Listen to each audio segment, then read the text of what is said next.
Welcome back to the deep dive. Today we are, metaphorically speaking, scrubbing in. We are. We're doing a really essential session, plunging into the surgical roadmap for gynecologic oncology.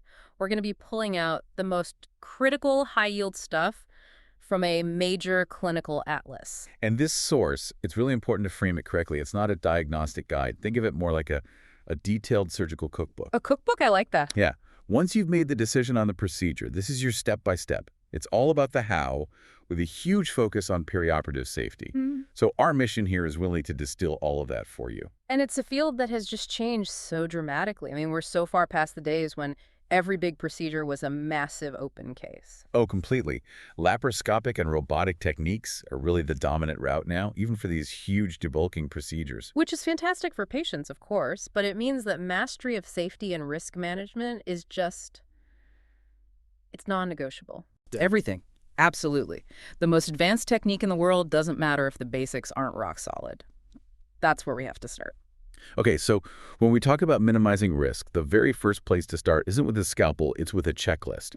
The WHO's surgical safety checklist. It's the global standard. It is. So for anyone new to the OR, what are those three kind of can't-miss moments? It's a beautifully simple system, really. It's a three-pronged defense. First, you have the sign-in. This is before anesthesia. You're confirming patient identity, the site, the procedure, all the basics. Okay. Then phase 2 is the timeout.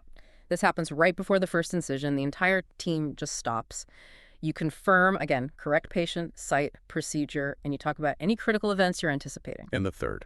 That's the sign-out, and that's before the patient leaves the OR. Yep. You're confirming instrument counts, making sure specimens are labeled correctly, addressing any equipment issues. It just forces communication. It prevents those catastrophic wrong site surgery errors we hear about? Exact. So if the checklist handles human error, what about the patient's own physiology? The stats on venous thromboembolism, or VTE, in this group are, well, they're pretty shocking. They're sobering, for sure. This is where preparation really does save lives. I mean, pulmonary emboli alone, which is a form of VTE, account for a staggering 40% of post-operative deaths in this specialty. 40%. 40%. Wow. And it's consistently labeled as the most preventable cause of hospital deaths. That is a massive number. It really drives home the need for serious risk stratification. How do you categorize patients? Well, the stratification determines the prophylaxis. So we look at patients in these broad categories. Moderate risk, they still have a 10 to 40% chance of VTE. And high risk? For high-risk patients, and that's often our complex oncology cases. Yeah. That risk just skyrockets. We're talking 40 to 70%. So what does the prophylaxis actually look like for them? It's usually a combined approach. Pharmacologically, we're talking low-dose unfractionated heparin, or LMWH. And you couple that with mechanical measures, so most commonly pneumatic compression devices on the legs. And there's a practical note in the source about flying, right? Yes, this is a great clinical pearl. The NICE guidance suggests that for major surgery, you should avoid operating within 48 hours of a long-haul flight. And long haul is defined as what? More than 3 hours of travel. And that applies to the 4 weeks before or after surgery. That immobility is just a pro-thrombotic state. Such a tangible piece of advice. Okay, so beyond clotting, the heart, cardiac capacity is obviously paramount. Right. And for that, we're relying heavily on the 2007 ACCA guidelines. That's the framework we use to assess the risk of a major adverse cardiac event, or MAE. And you use specific tools for that. Yeah, validated tools like the RCRI or the NSQP MICA calculator. But honestly, a very quick functional measure is something we call metabolic equivalence, or MEETs. So MEETs. Explain that concept. We're basically just trying to gauge a patient's exercise tolerance, right? That's exactly it. So 1 MET is just the energy you use sitting still. If a patient can achieve over 10 MEETs, they can run, swim, do heavy yard work without getting winded, their functional capacity is excellent. You can usually proceed straight to surgery. But the red flag is when they can't. The red flag is poor capacity, so less than 4 METs. This is someone who struggles to climb, say, 2 flights of stairs. In that case, we have to pause and consider further stress testing. We have to know their heart can handle the surgery. And one of the scariest scenarios is a patient with a recent coronary stent. The required delays for elective surgery they're set in stone. Absolutely non-negotiable. Yeah. And they're all based on the clotting risk of the device. So for a simple balloon angioplasty, the delay is 14 days. A Okay. bare metal stent, a BMS, it's 30 days. And the big one? The big one, the one everyone needs to memorize, is for a drug-eluting stent, or DES. It's a 365-day required delay, a full year. A full year. Wow. Proceeding earlier just dramatically increases that MAE risk. So vital to know those numbers. Now, let's talk about something that's done a complete 180, preoperative bowel prep.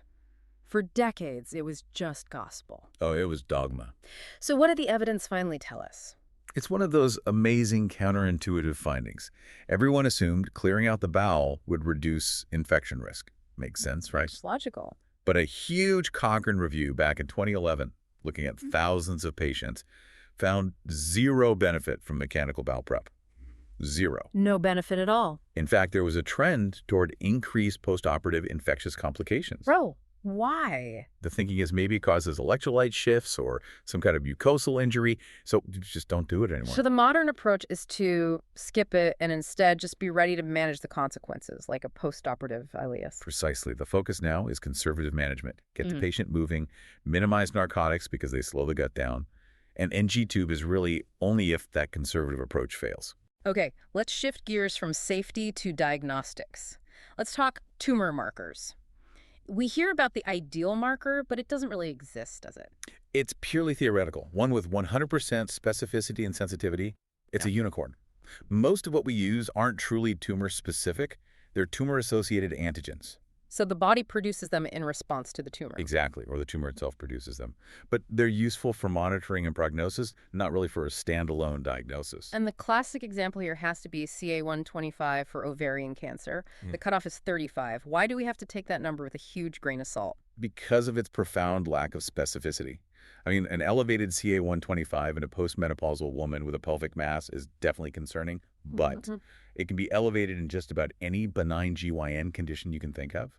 Pregnancy, PID, endometriosis, fibroids, even non-GYN things like cirrhosis or pancreatitis. Oh, its real utility is in tracking unknown cancer. That's its primary role. Monitoring response to therapy, or sometimes it correlates with a poor prognosis in endometrial cancer. Now, you contrast that with HCG, human chorionic gonadotropin. The source calls this one the ideal tumor marker, but in a very specific context. Yes, for gestational trophoblastic neoplasia, or GTN, HCG is the benchmark. It's secreted directly by the tumor tissue, so it's integral for diagnosis, staging, and critically, for monitoring how well the treatment is working. Is there a technical catch with the assay itself, something clinicians need to watch out for? A huge one, a major pitfall.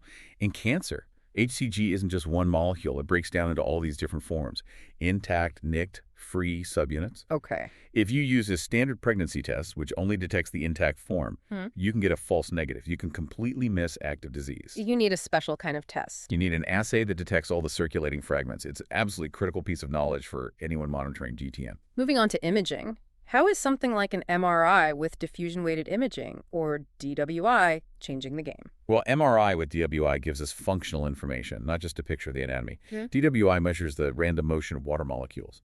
The Brownian motion. Exactly. And in very dense hypercellular tumors, those water molecules are trapped. They can't move freely. And that shows up on the scan. It does. You get a bright high signal on the DWI image, but a corresponding low numerical value on something called the ADC map. That low ADC is the key functional sign that suggests malignancy. And when do you bring in the big guns, the PECT? So CT is still a workhorse for staging advanced disease, stage 3 and 4. It gives you great anatomical detail.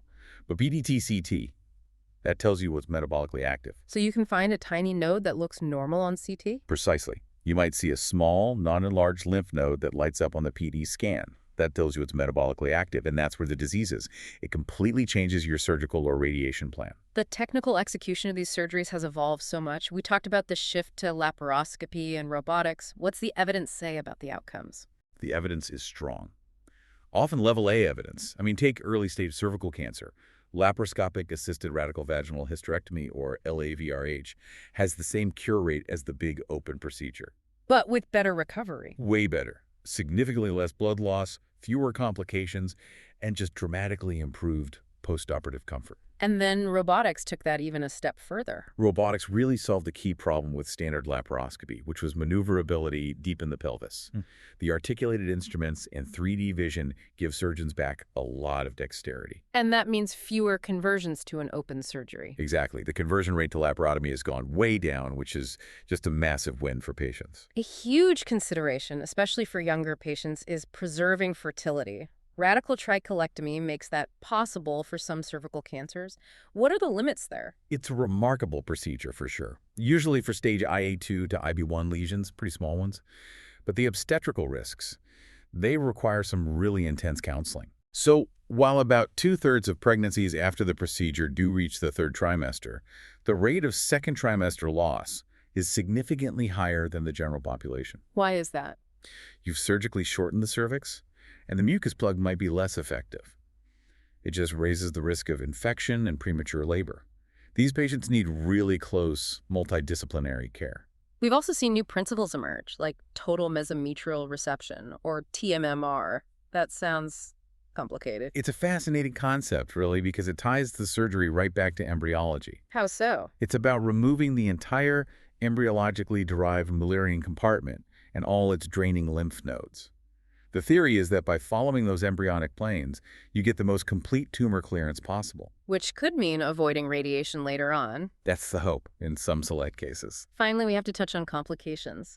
A massive, deep bleed from the pelvic sidewall. That's the nightmare scenario. It's an acute emergency. What are the last-ditch options when standard techniques fail? Well, pharmacologically, there's recombinant activated factor VIA. It can stop major bleeding in about 75% of cases.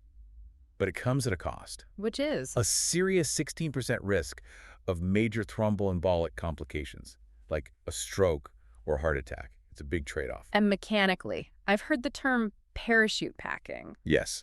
If you can't see the bleeder or ligate it, you just apply massive pressure. You pack the area with hemostatic agents and gauze really tightly to tamponade the bleed. And sometimes you even leave clamps in. It sounds extreme, but yes.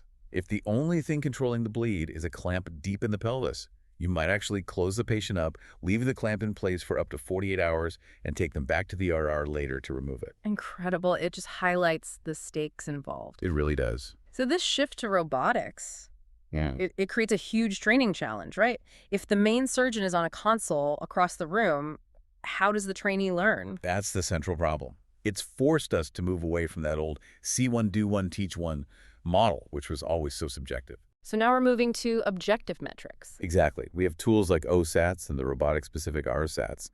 They're structured assessments that objectively measure a trainee's skills. It's not just about how it looked, it's about measurable performance. So they're competency metrics, not just scorecards. Precisely. They feed into standardized curricula like the fundamentals of robotic surgery or FRS. Trainees have to hit specific benchmarks in a dry lab setting, for instance, an ROSAT score over 13 before they're deemed console ready. It guarantees a baseline skill level. That's got to improve safety. It's all about patient safety. Let's wrap up by looking at the highest level of evidence, systematic reviews and meta-analysis. They set our guidelines. But what's the biggest challenge when you apply that kind of analysis to surgical trials? The single biggest pitfall is heterogeneity. And specifically, it's the heterogeneity in surgeon experience. Right? Unlike a drug trial where the drug is the same every time, a surgical procedure is. Well, it's performed by a human. The skill and experience of the surgeon is a massive variable. So the outcome might depend more on who did the surgery than what surgery was done. That's the major confounder. You always have to interpret the results of the surgical meta-analysis with that context in mind. That perfectly captures the dynamic nature of this whole field. You have this incredible high-tech advancement, but it has to be paired with just stringent safety, objective training, and a critical eye on the evidence. Absolutely. I think the takeaway for you, the listener, is that the standards are always changing. Knowledge has to be continuously updated. Things we used to do, like routine bowel prep, are gone. New things, like objective training metrics, are in. You have to keep pace. And to reinforce those critical life-saving safety protocols we started with, let's leave you with a quick practical exercise. Okay, here's the scenario. A patient is scheduled for a major elective surgery, an extensive laparoscopic debulking. In the workup, you find out she had a drug-eluting stent, a DES, placed exactly 90 days ago. Based on what we've discussed, do you proceed with the surgery, and why? Think back to those hard and fast timing rules we covered. The answer has to be a definitive no. No question. The required delay after a drug-eluting stent is 365 days. At 90 days, the risk of a major adverse cardiac event is still way too high. You have to postpone. And that one piece of information, it's the difference between a safe procedure and a potential catastrophe. It is essential knowledge for anyone in this field. That was a truly comprehensive deep dive. Thank you so much for guiding us through this surgical roadmap.